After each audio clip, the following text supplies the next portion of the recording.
নাঙ্গলকোটে family card নিয়োগ নিয়ে বিতর্ক, যোগ্যদের বঞ্চিত করার অভিযোগে তীব্র সমালোচনা। মেসার্স সাইফুল ট্রেডার্স সকল প্রকার পাথর, বালু ও ইট নিজস্ব ক্রাশার মেশিনে প্রস্তুত মানসম্মত মালামাল পাওয়া যায়।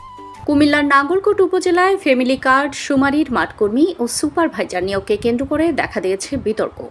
নিয়োগ প্রক্রিয়ায় স্বজনপ্রীতি ও রাজনৈতিক প্রভাবের অভিযোগ তুলেছেন স্থানীয়রা।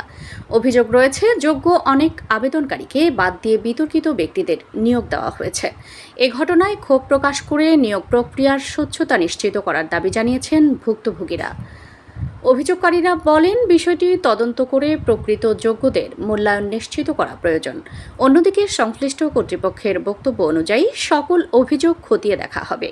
এ ঘটনায় এলাকায় ব্যাপক আলোচনা সমালোচনা চলছে। এখন দেখার বিষয়, সংশ্লিষ্ট কর্তৃপক্ষ অভিযোগের বিষয়ে কী ধরনের পদক্ষেপ নেয়।